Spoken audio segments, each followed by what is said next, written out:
Neftçinin heyətində yeni futbolçular var. Neftçi bu yeni mövsümdə doğma meydanda ilk oyununa çıxır. Ağqaralara bu mövsümdə uğurlar arzulayırıq. Bu Avroligada uğurlar arzulayırıq. Bu bir başlanğıc olsun. Və bunun ardı daha da möhtəşəm qələbələrlə gəlsin. Elə bugünkü oyunda da qələbə Neftçinin olsun deyirik. Komandalar meydana daxil oldular. Neftçinin heyətində demək olar ki, bütün xətlər üzrə yeni simaları biz görə bilirik. Qapıda Krişevan Santini var, Xorvatiyadan olan futbolçu. Müdafiədə Makedoniyalı və Xorvatiyalı yeni futbolçuları görürük. Yarın müdafiədə Venezuela'dan olan oyuncu var. Elə gəlin, heyətlər barədə danışırıqsa, komandanın start 11'ləri ilə tanış olaq. Öncə Neftçi komandasının start 11'liyi, qapıda 1 Krişevan Santini.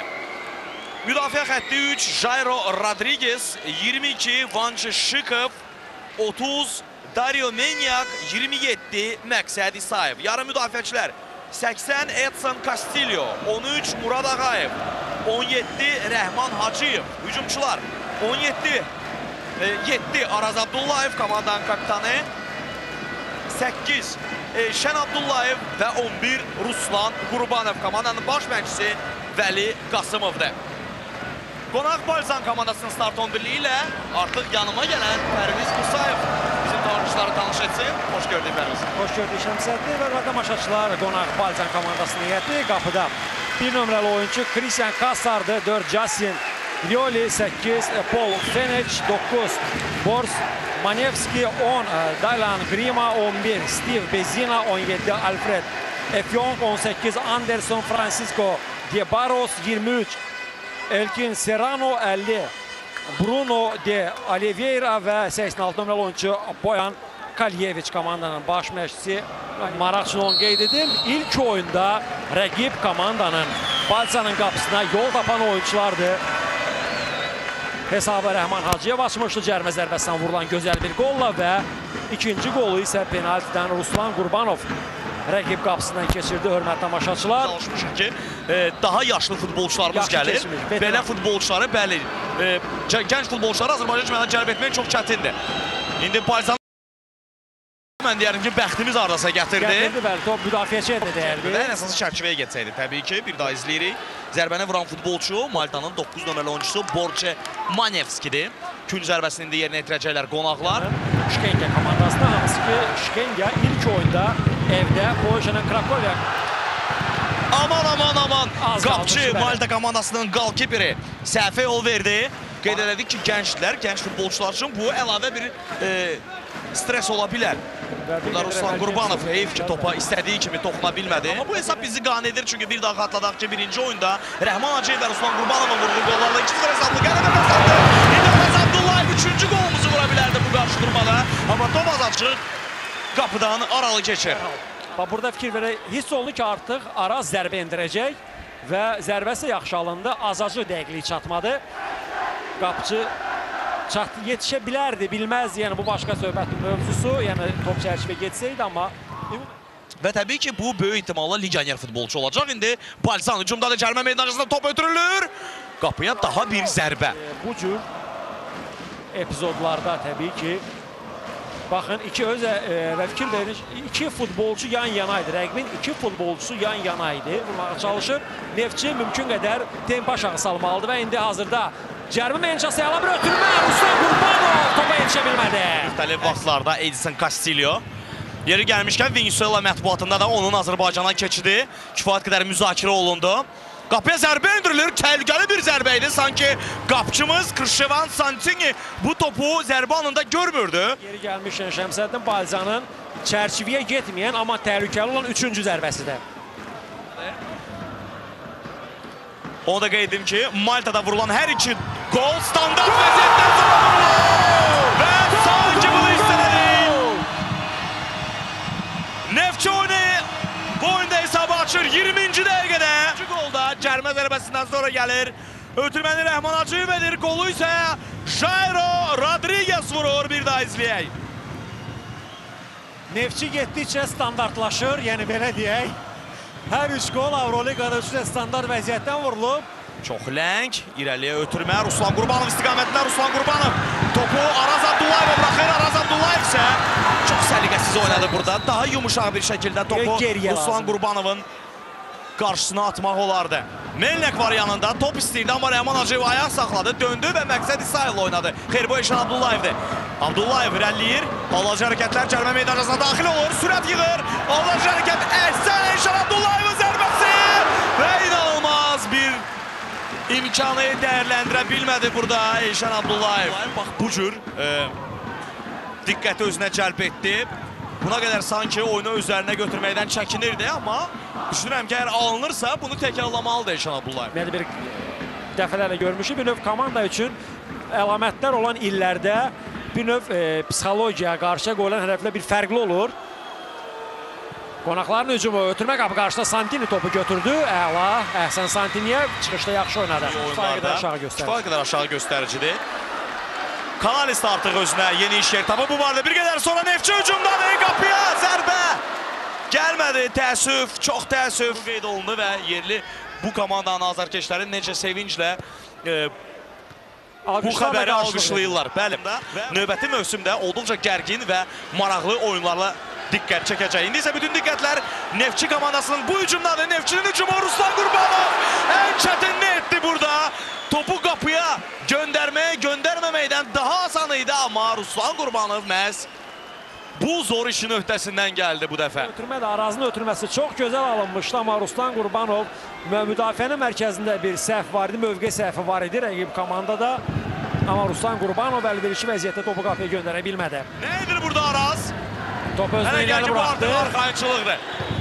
Çox təhlükəli bir rəqib gücündə yaxalana bilərdi, amma bu ötürmə yaxşı ki istənilən kimi alınmadı. Düz top rəqibdədir ki, ötürmə gəlir qapı qarşısına və buradan çox kobud bir səhvə yol verilir. Təəssüf. Məqsəd İsayev çox kobud bir mövqe səhvinə yol verdi burada. Buradan başladı. Bax, hər şey burada Arazın top itirməsindən sonra başladı. Yəni bu əks hücumda bu qeydə götürməklə az qala sanki sovuşmuş kimi görünürdü hər şey.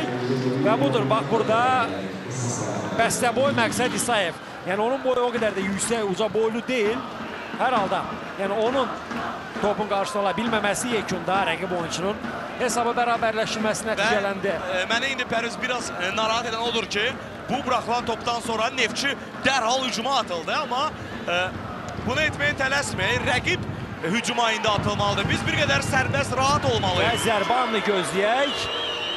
Qapıya zərbə. Zərbə indirilir, qapıcı yaxşı oynadı. Santini çox təhlükəli bir zərbənin qarşısında aldı. Boş idi. Yəni həm də baxaq. Fikir verin, hansı zonaya vuruldu top. Düzdür, qapıcı görürdü topu.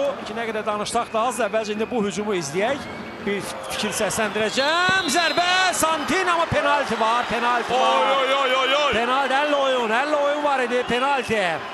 Biz də penalti epizodunu bir daha izləyək. Budur, bəli. Fikir verin, hörmətli tamaşaçılar. Bəli, Melniakın top əlinə dəymişdi. Başını irəli uzatdı. Başı ilə zərbənin qarşısında, ötürmənin qarşısında almağa çalışır. Hakimin işarəsini gözləyir. Maltalı futbolçu zərbəsini indirir. Və Əhsən rəqib oyuncuya topu çərçivədən kənara vurdu. Və təbii ki, haqlı olaraq penalti təyin edildi qapımıza. Yəni burada təbii ki, nəyə mübahisə edəsən? Ruslan Qurbanov burada sinəsi ilə topu Rəhman Hacıyeva ötürmək istədi. Çox yaxşı anlamırdı, çünki 16 il biz bu əsrəti gözləmişik. Kəpəz azarkeşləri komanda yenidən Avrokuboklara qayıdandan sonra bunu gözlədi, qapıya zərbə indirilir. Mövqedə artıq Kastilyonun işi göz qabağında olmalıdır. Yoxdur və buna görə də bax bu cür təhlükəli anlar yaşanır qapımız qarşısında. Əhsən Santini. Oyunçuların növbəti hücumlarına başlayırlar. Boşluğu var. Efyong nə edəcək? Efyongun zərbəsi Jairo yaxşı oynadı. Və aman tanrım, bu nədir? İkinci gol. Layden Makalif oyuna girər-girməz 2 gol vurdu bu futbolçu. Baxaq, fikir verin, mərkəzdə necə gözəl qurulmuş bir hücum. Müdafiənin mərkəzində. Neftçi indi öz xarakterini göstərməlidir. Neftçi indi bu gənc futbolçular, çünki heyətdə əksər futbolçular gəncdir, bunu qeyd edək. Bu gənc futbolçular indi tam iradəsini ortaya qoymalıdırlar. Doğma meydanda məğlub olmamalıyıq. Ötürmə gəlir qapı qarşısına, başla. alınmadı, təəssüf alınmadı. Cavid idi, səhv etmirəmsə zərbə anını qaçırdı. Şəmsəddin gördüyüm budur ki, Cavid məhz ilə Ruslan Qurbanovun yerinə, yəni hücumun sivr ucunda yer alıb. Hücumçu mövqeyində oynayacaq Cavid İmanverdiyə görək nə dərəcədə effektli olacaq onun bu mövqeyə çəkilməsi, bu mövqedə çıxış etməsi. Rəqibin hücumu. Makkalev, yenə də Makkalev. Makkalev qapıya zərbə. Aman! Kalyeviç. Və vaxtında müdaxilə var burada Şikovdan. Bizim futbolçudan top meydanı tərk edir. Topun vurulmasında onun da səhvi. Fikir verin, çox vaxtında yetişdi. Həqiqətən bu dəfə alqış qazandı. Bu dəfə Əhsən məqsədə. Əhsən yarım müdafiədə oynamağa başladı. Fəhmi Muradbəyli hücumçu kimi biz onu tanısaq da indi müdafiədə oynayır. Çox təhlükəli bir vəziyyət. Çoxdur stadiona. Başa düşmək olar bu sükut nə ilə bağlı idi, fikir verin. Amma Fəhmini də başa düşmək olar. Birdən-birə iki rəqib futbolçular mübarizə aparmalı oldu. Bəs o zaman onun belə deyək, sığortalamalı olan hardadır? Məqsəd Sayev yıxılmışdı, topu məhz o itirdi Pərviz. Deməli vaxtında geriyə qayıda bilmədi Məqsəd Sayev. Nedir ki, mənim qarşıma bu topu göndər. Efeoyin Santinya hara çıxdı? Düz etdi. Fəhmi Muradbəyli, Cavid İmanverdiyev əsas vaxtda 5 dəqiqə əlavə olunur. Qapıya uzaq məsafədən zərbə geri dəqiqə alındı. Amma belə deyək, hardasa bunun mənfi bir tərəfi ondan ibarətdir ki, reytingimizə xal gəlməyəcək. Yəni bu məsələ də var. Rəhman Hacıyev, Cavid İmanverdiyev topu göndər, yox özü vurur. Cavidə vermək lazım idi topu. Cavidə versəydik bu topu, artıq gol deyə hamımızı sevindirəcəkdi. Kim bilir, toxunsaydı, qapıya zərbə indirsəydi. Fikir ver. Sadəcə Cavidin hərəkətli istiqaməli topu atmaq lazım idi. Fəhmi Muradbəyli irəliləyir. Fəhmin Kastilyo topu götürə bilmədi və amma qayda pozulur. Rəqib komandanın futbolçusuna sarı vərəqə göstərildi. Artıq hər an görüşü bitirə bilər. Və bu da son. Təbrik edirik Neftçi sevərləri. Təbrik edirik Azərbaycan futboluyla ürəyə alışıb yanan hər bir kəsi ilk dəfə futbol tariximizdə Avrokuboklarda bir turnirdə 3 təmsilçimiz, bütün təmsilçilərimiz mərhələ atladılar. Kəpəz, Qəbələ, Neftçi bu tarixi yazanlar məhz onlar oldu.